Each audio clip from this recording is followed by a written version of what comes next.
Hey guys, and welcome to another brand new video. In this video, we actually have some pretty cool news to go and talk about. If you guys missed it, Sony actually did something extremely right.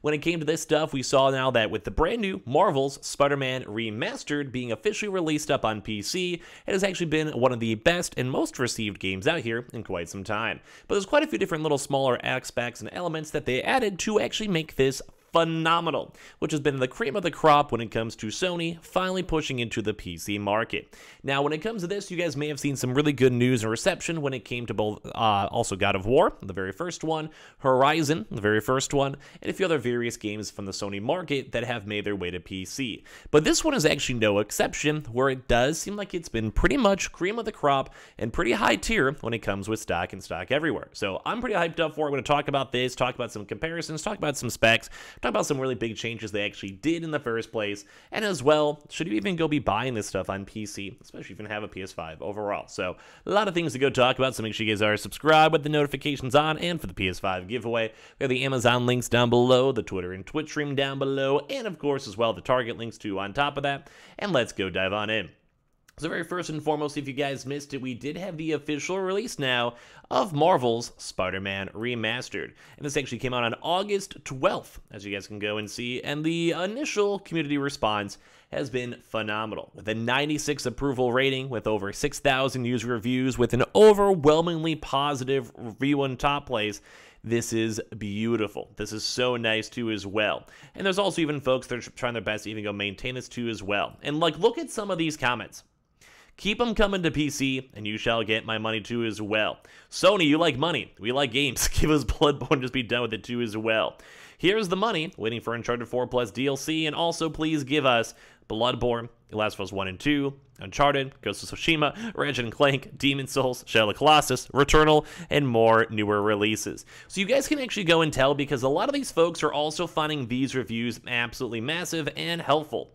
So you have 6,000 people already alone looking at this one, approving that they want more stuff on PC. Same with this too as well. 3,000 people liking this too on top of this, with all them saying, please, just Sony, let us go and spend more money. 4,000 reviews being hopeful on this one too as well.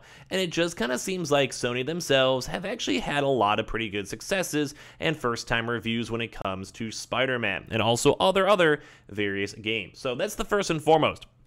Sony, I hopefully can see this doing very well, where they even have their entire PlayStation Studios franchise up here too. You guys can see, like I mentioned, God of War, Uncharted, Days Gone, Horizon Zero Dawn, and quite a few other various games that are slowly being dived on in. But these are the most bigger ones out here, with, you know, upcoming releases with the Legacy of Thieves stuff too as well. And you guys can just go and see that all of them have been doing phenomenal. God of War still has been doing fantastic too as well, where you guys can see they're just overwhelmingly positive too, just all spreading out throughout this. So first and foremost, Sony, please keep on bringing games to PC. I'm mainly a PC type of guy. Now, obviously, I have my PS5, and I love helping you guys get your PS5s and doing gaming news for the consoles, but I'm definitely more of a PC guy. I have a better PC, I have a 3080 Ti, and that's what we're going to go and dive into as well, where a lot of folks are kind of showcasing up the loading times and all the specs for the new Spider-Man Remastered, where you can even go and have a very mediocre GPU in this day and age with a 950 and still be at least able to run somewhat of a consistent performance. And as well, even for pulling at least like a medium or even a very high, it's not too much of an entry. So if you had like a 2000 series card, that would be actually above the recommended, or even a nicer 1070, 1080, 1080 Ti, 1090, and you still at least have a chance to roll out the 1080, 60 FPS at least bare minimum medium graphics. So I've been seeing a pretty good run through with this. And as well, they've also been a big focus on ray tracing, where ray tracing kind of seems like one of the bigger major aspects of this, where you guys have a chance to go and see. So here's like a huge big upgrade comparison by PC concerning ray tracing too as well, where a lot of folks have also pretty much compared it on a night and day improvement. And I could probably go and also speak for myself too. Yeah, this looks absolutely phenomenal. So the number on the left is the PlayStation 5 version. Just have my webcam in a weird spot so you guys can see everything. The PS5 Fidelity mode too, which still looks phenomenal. Don't forget, this is a few-year-old game that was originally on the PS4 too as well.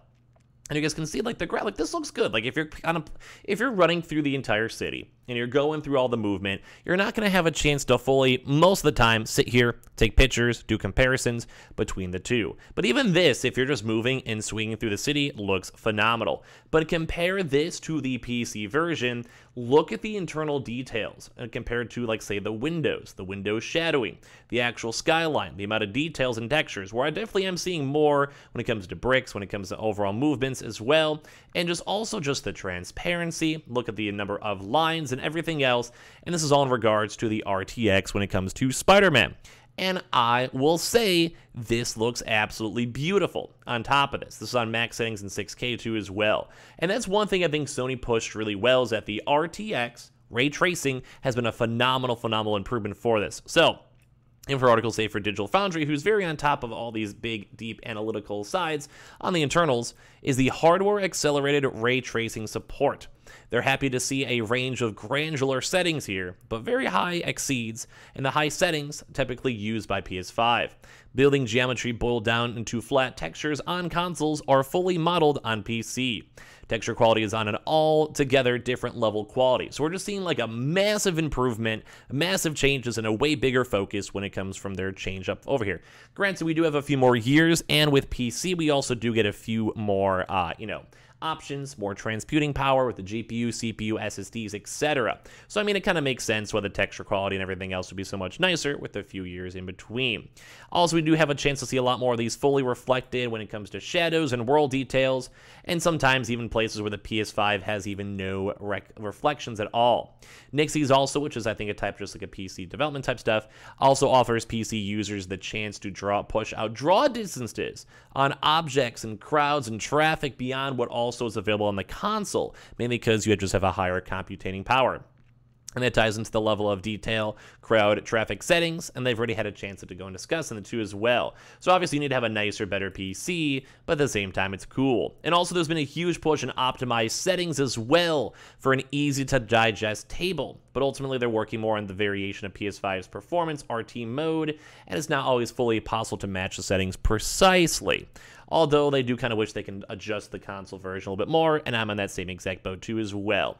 But this is why it's been kind of crazy too, because they've had a chance to showcase up some more in this game, and it's just incredible. Like, you can, like, maybe not if you guys are not super familiar with this, but this is with like a huge god tier PC on top of this, even for like a lower tier PC too as well. Like, I mean, they're pretty comparable, I would say, but at least like the frame rates are very stable and consistent, and you guys can see just the overall movement with it. Like, it's very nice to see. Like, maybe not god tier is a better word for it, but overall it's solid, it's good, and everything they've had a chance to discuss, and this has been phenomenal when it comes to the tip. Now, they just want to push it for also the Steam Deck, which they did have some pretty big comparisons to between all this stuff, and it does kind of seem like some of the load times were kind of rough. So if you guys want to compare some of the loading times too, which is a big feature on the PS5.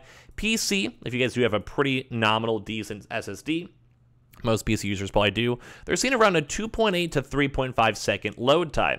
PS5's at a 3 to 3.1, which is a very concise, like very small margin of failure load time, while the PC does have a wider range of motion. It could potentially be faster, but also could be potentially slower, depending on the load, depending on the graphics, depending on if you're pushing RTX or not, all of that. Steam Deck comes in at a whopping almost up to 8 seconds, and the PS4 is almost not even a contender anymore, with it now pushing almost 20 seconds for various different types of load times, which is crazy. But it still goes to show that the PS5 has been the most consistent platform and has the lowest margin of change, which I think is very, very, very nice to see.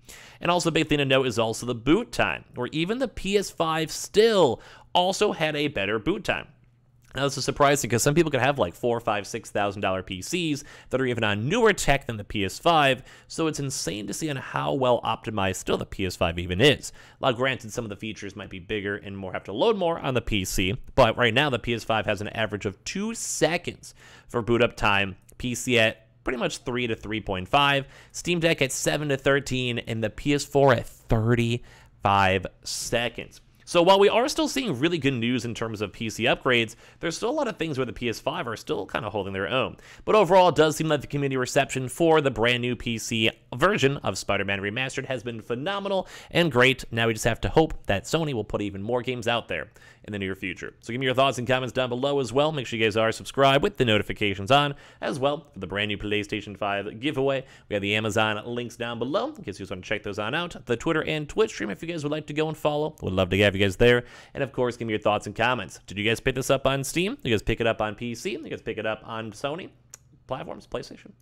Let me know, and also keep on checking the Target links down below. And I appreciate you guys all so much for watching in the first place.